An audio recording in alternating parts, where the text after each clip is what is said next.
Break के बाद आपका फिर से स्वागत है विजन एजुकेशन में। विजन एजुकेशन के इस खास सेगमेंट में आज हम बात करेंगे जेईसीआरसी यूनिवर्सिटी के डिपार्टमेंट ऑफ मैथमेटिक्स के associate professor doctor Jagdev Singh से। डॉक्टर जगदेव सिंह और उनकी टीम ने एक ऐसा मॉडल इजाद किया है जो स्मोकिंग करने वाले लोगों को कहीं ना कहीं जागरूक करेगा। ये life saving model Jagdev Singh और उनकी टीम ने बनाया है। सबसे पहले जगदेव सिंह जी, आपका स्वागत है विजन एजुकेशन के इस खास सेगमेंट में। सर, आपसे ये पूछना चाहेंगे, जो लाइफ सेविंग मॉडल जो आपने बनाया है, क्या ये मॉडल है और इस मॉडल को बनाने के पीछे की थॉट है वो आपको कहाँ से आई?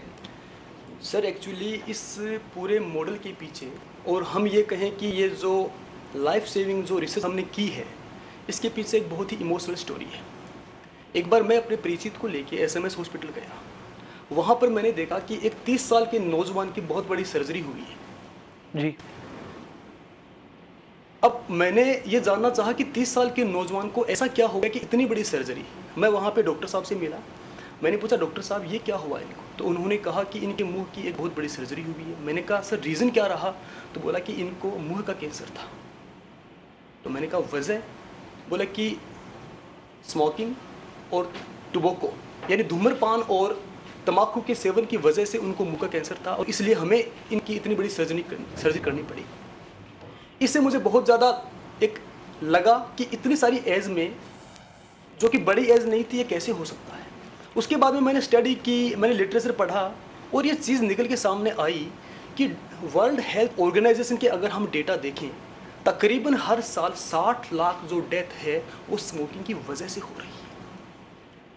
अगर 1% स्मोकिंग करता है, उसमें 70% ज़्यादा हार्ट अटैक के चांस है रेदर देन जो स्मोकिंग नहीं करता है। जो स्मोकिंग करता है उसकी जीवन, उसकी लाइफ जो है वो 10 से 15 साल कम है रेदर देन जो कि स्मोकिंग नहीं करता है। इसी तरीके से जो स्मोक करता है उसमें 10% ज़्यादा लंग कैंसर के चांस है बजाय उसके जो स्मोकिंग नहीं करता है। इन सब चीज़ों को मैंने सोचने के बाद में ये मेरे एक ख्याल आया जहन में कि क्यों नहीं एक ऐसी रिसर्च की जाए जिससे कम से कम इंसानों की लाइफ बचे। और समाज में जो आज ये फैली हुई है, एक तरीके से हर कोई अगर देखें तनाव में है तो स्मोकिंग करते हैं। युवाओं की अगर बात करें तो कुछ हद तक फैशन में ले लिया है स्मोकिंग करने के लिए। तो मैंने सोचा कि एक ऐसी शोध की जाए, रिसर्च की जाए जिससे समाज में एक मैसेज जाए और इस देश के विकास के लिए हम कुछ कर सकें। उसके बाद में मैंने इस विचार को डिस्कस किया अपने कलीग डॉक्टर देवेंद्र कुमार के साथ में। तो उन्होंने कहा कि बहुत अच्छी एक थॉट है और बिल्कुल हमें इस पर रिसर्च करनी चाहिए क्योंकि ऐसा हुआ है नहीं। उसके बाद में मैं हमारे निदेशक श्री अर्पित अग्रवाल सर के पास भी गया। उनसे मैंने डिस्कस किया, डिटेल से मैंने सर को बताया। सर बड़े इम्प्रेसिव हुए कि ऐसी रिसर्च की ज़रूरत है और हमारा जो फाउंडेशन है जेसीआरसी फाउंडेशन इस तरीके की रिसर्च में विश्वास करता है। उसके बाद में उन्होंने हर तरीके की फैसिलिटी कि आपको फैसिलिटी चाहिए इस रिसर्च में हम आपको अवेलेबल कराएंगे and just you have to carry on the research. उसके बाद में मैंने इस रिसर्च को शुरू किया। अब जो कि रिसर्च ऐसी थी कि इंटरनेशनल लेवल तक हमें लेके जानी थी इस रिसर्च को। उसके बाद में मैंने अपने फ्रेंड जो हैं प्रोफेसर डुमित्रो बुलियानो रोमानिया से हैं, उनको मैंने इस रिसर्च के बारे में बताया।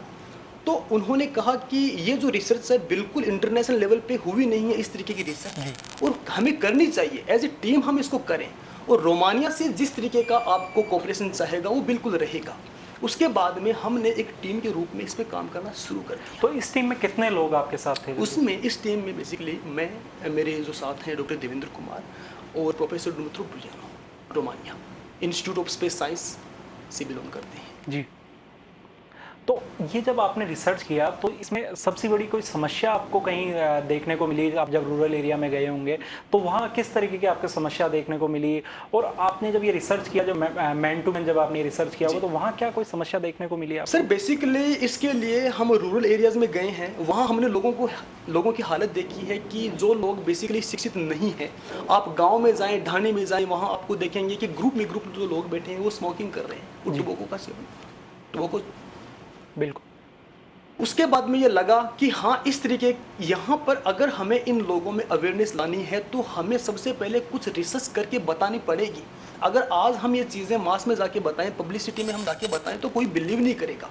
बट अगर हमारे पास में कोई कॉन्क्रीट डेटा है, अगर हमारे पास में कॉन्क्रीट कोई रिसर्च है, तो हम उनको बता के मोटिवेट कर सकते हैं कि भाई देखिए, आज आप ये देखिए कि स्मोकिंग करने के कितने सारे दुष्परिणाम हैं।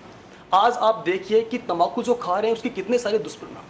सर, ये लाइफ सेविंग मॉडल जो आपने बनाया है, जी। लगभग इसमें कितना टाइम लगा आपको, और ये लाइफ सेविंग मॉडल की जो आपने रिसर्च की है, इसको आप कैसे प्रसारित करेंगे, जगह जगह आप इसको भिजवाएंगे ताकि ये मॉडल अपनाया जाए, इसके लिए आप क्या प्रयास कर रहे हैं अभी? बहुत अच्छा आपने सवाल पूछा है। 1 साल से हमारी टीम इस मॉडल पे, इस रिसर्च वर्क पे रात दिन काम कर रही है। जहाँ हमें ज़रूरत लगा, हमारे मैनेजमेंट ने हमें हर कदम पे सपोर्ट किया, क्योंकि रिसर्च एक ऐसी थी, बिल्कुल बायोलॉजिकल ह्यूमन से रिलेटेड रिसर्च थी। इसलिए जब जब हमें लगा, हमारे जो निदेशक हैं श्री अर्पित अग्रवाल जी, उन्होंने हर कदम पे आके हमें प्रेरित किया है, मोटिवेट किया कि भाई हाँ, हमें ये करना है। बेसिकली मैं इसकी रिसर्च पे डिटेल पे आना चाहता हूँ कि हमने किया क्या है इस रिसर्च के अंदर। हमने वर्ल्ड में मैथमेटिकल फ्रेटर्निटी में पहली बार एक फ्रैक्शनल स्मोकिंग डायनेमिक्स मॉडल बनाया। हमारा जो मॉडल है उसकी सबसे बड़ी बात ये है कि जितने भी पेशेंट्स हैं, क्योंकि हमने इस मॉडल में जो पॉपुलेशन है उसको 5 पार्ट्स में, 5 ग्रुप्स में हमने कवर किया है, उसको हमने डिवाइड कर दिया। और हमारा जो मॉडल है ये क्या कर रहा है कि जो पेशेंट्स हैं, जो स्मोकर्स हैं, उनकी पास्ट हिस्ट्री भी क्या करता है, ये कवर करता है। यानी उनकी पास्ट हिस्ट्री को हम डिटेल में जाके और स्टडी करके फ्यूचर के जो रिजल्ट्स हैं वो आराम से प्रेडिक्ट कर सकते हैं, राइट। उसके बाद में जो हमने पॉपुलेशन को डिवाइड किया, उस डिवाइड में क्या किया, सबसे पहले हमने रखा कि जो पोटेंशियल स्मोकर्स हैं, मीन्स जो आदतन स्मोकर्स हैं, जो स्मोक करते हैं, नंबर 2। उसके बाद में हमने क्या किया, अकेजनल स्मोकर्स हैं कि भाई ठीक है, कहीं पार्टी में गए, किसी मैरिज में गए कि ठीक है यार स्मोक कर लेते हैं आजाद के लिए, ठीक है, ओकेजनल स्मोकर्स। उसके बाद में एक स्मोकर का ग्रुप हमने ये बनाया जो चेन स्मोकर्स हैं, यानी बिल्कुल कंटिन्यूसली जो स्मोक करते हैं। 4th में हमने डिवाइड किया कि जो टेम्परेरी क्विटर्स हैं, यानी कुछ दिनों के लिए उन्होंने क्या किया, स्मोक से क्विट कर लिया, और उसके बाद में क्या किया, उन्होंने स्मोक वापस शुरू कर दिया। और लास्ट में हम इस ग्रुप पे आए जो हमेशा क्या परमानेंटली क्विटर्स है, जिन्होंने हमेशा के लिए स्मोक को क्विट कर दिया।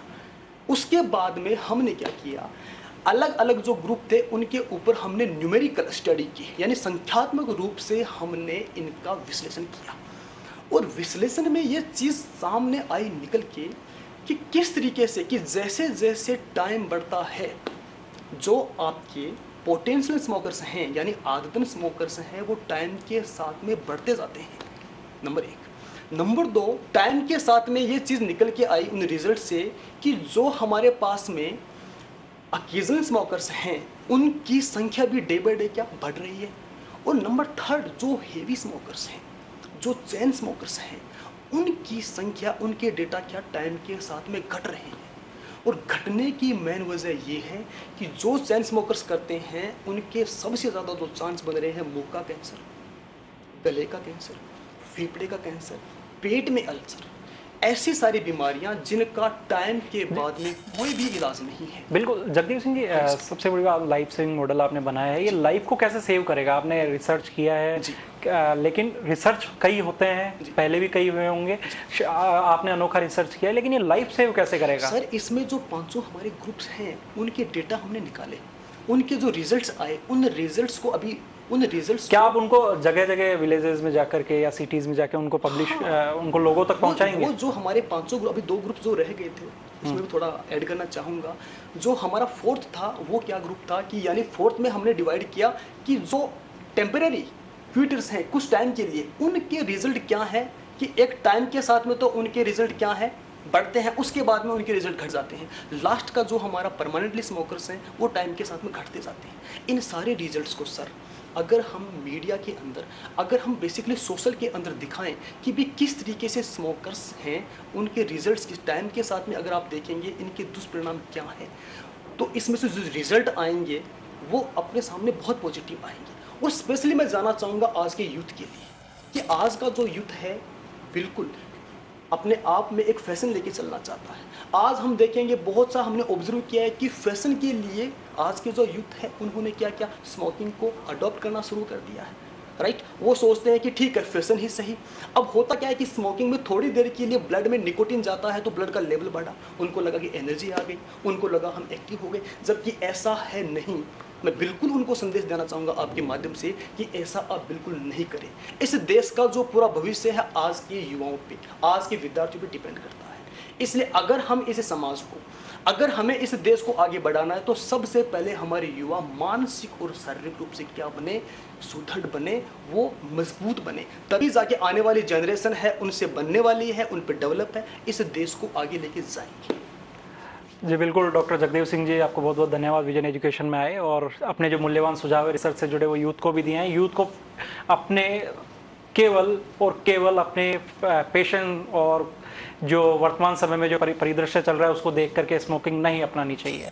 जैसा कि डॉक्टर जगदेव सिंह जी ने अपने रिसर्च में भी बताया है कि यूथ इस ओर ज़्यादा बढ़ रहा है। इसमें एक विजन एजुकेशन में फिलहाल इतना ही। कल फिर हाजिर होंगे कुछ और ताज़ा खबरों के साथ। तब तक बने रहिए पत्रिका टीवी के साथ। नमस्कार।